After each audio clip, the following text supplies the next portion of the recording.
Segunda-feira da 27ª semana do Tempo Comum. Eu sou o Padre Pedro Paulo e começamos agora mais um programa, A Bíblia no Mundo de Hoje. Lembrando que hoje, dia 7 de outubro, é dia de Nossa Senhora do Rosário, que é e oferece a temática deste mês. Esse mês nós temos o mês do Rosário e das missões.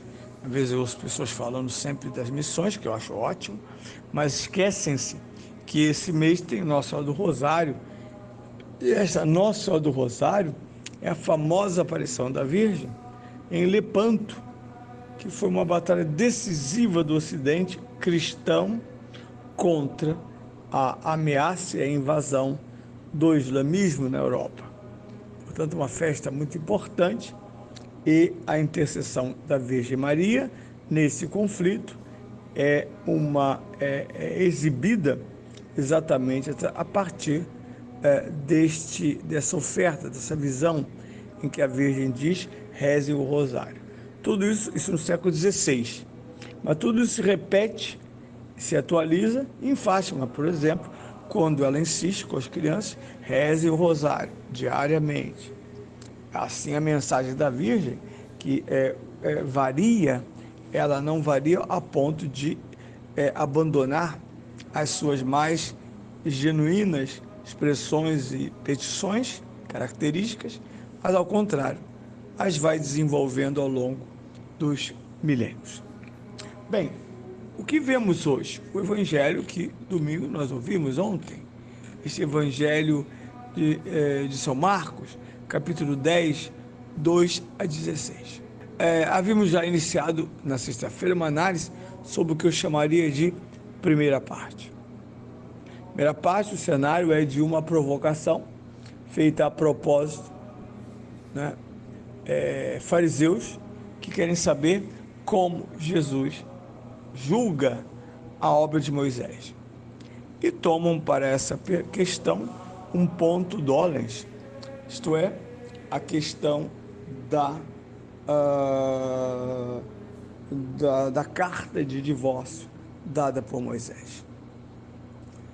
A resposta de Jesus a essa provocação, sempre sábia e aniquiladora de dúvidas, é: primeiro, Moisés cedeu à vossa ignorância, porque de fato o caminho do deserto e da história de Israel é preenchida inúmeras vezes por aquilo que o Salmo chama, Salmo 92, chama de perfil de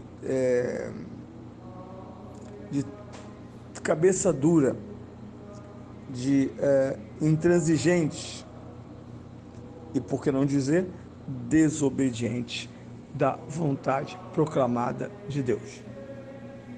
Cerviz dura, essa expressão que é usada no Salmo, povo de cerviz dura. Por isso ele diz: essa lei corresponde a uma cedência da parte de Moisés para apaguizar a pouca vivência espiritual da lei.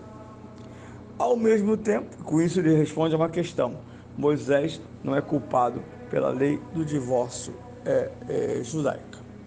Uma segunda questão apresentada por Jesus o que está em jogo. Ele diz: o Gênesis. Porque o Gênesis, antes de Moisés, no sentido da mensagem, ele indica o novo estado entre homem e mulher. Não basta dizer criou-os homem e mulher, mas criou homem e mulher um para o outro. Segundo a Escritura e a tradição, a única forma legítima de relação matrimonial supõe as naturezas opostas que se complementam de modo tão profundo a ponto do texto dizer: eles serão uma só carne. No entanto, quem serão uma só carne? Homem e mulher. Muito bem. Ah, mas padre, isso é contra o casamento do mesmo sexo? Ou matrimônio? Obviamente que sim. Não existe matrimônio cristão de dois homens ou duas mulheres. Mas quanto ao casamento civil, como disse na sexta-feira, é uma questão do Estado. O Estado quer legitimar e, ao mesmo tempo, legislar a vida de casamento de dois homens ou duas mulheres. Não se trata do sacramento do matrimônio. O sacramento do matrimônio, que funda a família cristã, não pode estar sujeito à vontade homossexual de um casal. E o motivo, entre outros, é o mais simples possível. Na verdade, homem e mulher se unem para procriar. Procriar não é adotar filhos, não é ter filhos, não é mandar os outros procriarem em seu nome. Procriar é uma atividade impressa, a mais bela de todas, quando não só o amor conjugal é forte, mas deste amor conjugal, o casal humano participa do ato da criação, já que cada criança que nasce tem sua alma criada por Deus, mas tem seu corpo, sua identidade genética vinculada a seus pais. Quanto a isso, então eu quero distinguir com clareza, quanto a isso, o matrimônio cristão não tolera, não permite e não se realiza fora dos ditames da escritura e da tradição, homem e mulher, enquanto o Estado, em certo momento do seu desenvolvimento, pode, como tem feito, dirimir como casamento, união estável, um homem e um homem, uma mulher ou uma mulher. Mas isso não diz respeito ao sacramento e, portanto, não diz respeito à igreja. É inadmissível que uma figura mais ou menos estudada, uma figura letrada, como um juiz, o Ministério Público, entrarem nessa celeuma sem fim, que não tem nenhum sentido, de que um sacerdote não pode exprimir a doutrina do sacramento porque fere a sensibilidade de casais homossexuais. Não há razoabilidade nesta afirmação. Mas ainda, uma segunda cena se abre aos nossos olhos. Isto é, uma outra temática totalmente diferente.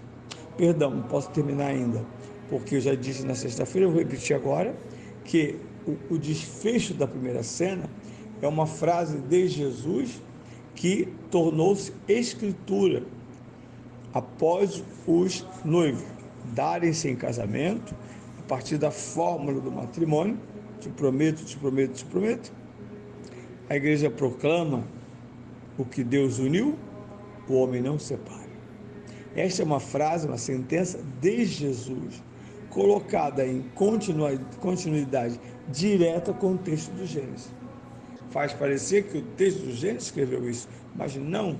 O texto do Gênesis limitou-se a dizer: eles serão uma só carne. Jesus coloca uma conjunção explicativa e diz por isso, ou consecutiva, por isso, o que Deus uniu, homem e mulher, no matrimônio, o homem não separa. Tem que ficar bem claro na cabeça dos católicos para não cair nessa confusão de direitos e deveres que não respeitam a doutrina. E por fim, um tema polêmico, vou dizer, diante da gravidade do assunto anterior, chega a ser recreativo, mas é muito importante, que é uma das muitas vezes em que Jesus vai considerar o infante como o estado ideal para nascer de novo do reino de Deus, representado pelas crianças, já que os apóstolos naturalmente repudiavam aquelas crianças fazendo barulho o tempo inteiro, como nas missas, né? E ninguém prestando atenção em nada. E então Jesus diz: não, não. As crianças são símbolos do reino de Deus. Não que Jesus tivesse patrocinado o barulho das crianças, cuidado. Não se justifique em Jesus para deixar seu filho berrar a missa inteira e atrapalhar a missa dos outros. Não, não, não. O que Jesus diz é: as crianças transmitem quase que espontaneamente uma dimensão que é: não entrarás no reino de Deus porque és grande, ao contrário, porque és pequeno.